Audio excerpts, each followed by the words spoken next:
everyone, welcome back to my YouTube channel, Day in the Life of Nima. So we'll jump right into the video. So as you can see from the beginning of the video, this video is called Sexual Abuse in the Black Community amongst Blacks Male. And we're going to start off with the definition of sexual abuse. Sexual abuse is referred to as molestation, which is usually undesired sexual behavior preceded by one individual upon another, usually taken upon by force or taking advantage of. Now moving on to sexual assault, which is an act which an individual touches a person sexually without their consent or physically forces a person to engage in sexual activity, and usually they mentally manipulate the person. During my recent research referenced on the website of Healthy Place for Your Mental Health, about 14% of all young victims of sexual assault are male, according to police reports. 20% of sexual abuse of males are committed by women among Black American males. Homophobia increases the denial of sexual abuse of boys.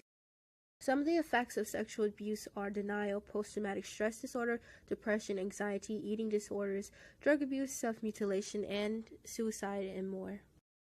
I got interested in this topic because it was a lot of male friends, I won't say any names due to protection, that I grew up around that went through sexual abuse and sexual assault, usually committed by an older cousin or an older brother or somewhat. So I was like, is this common? Usually when you hear about sexual assault or rape or sexual abuse, it's very common in women, but for some strange reason I was having a very hard time researching it for men.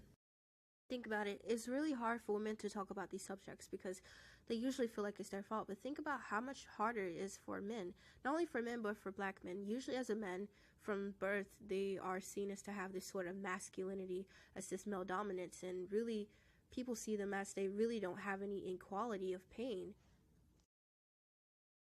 As referenced in other videos that I have seen, sexual assault and sexual abuse is not really talked in the Black community due to embarrassment, and in a lot of Black families, for some strange reason, they like to keep secrets. I don't know if it's due to publicity on an embarrassing subject, or they just really can't face the truth.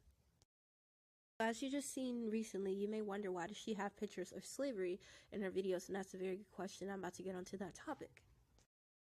So I got this recent data off the website Black Perspectives, and this section of my notes is called Stripping Away of Masculinity.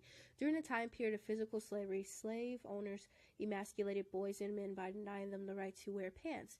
Young Black males and older Black males were forced to wear dress-like shirts. The slave owner goal was to break them and strip away from every male prominence in their body. Repeating this on a daily basis, denying males to wear pants, was a practice commonly used in the Deep South.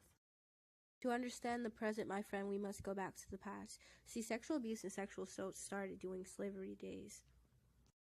Those same techniques used during slavery days practiced amongst our people are being forced and transitioned on to the younger generation of the Black community. Another added fact, slave masters used to anally rape Black males and make their family, usually their wife and their children, watch the horrible scene, or sometimes the whole plantation. As you can see, this sort of oppression is passed down through all generations.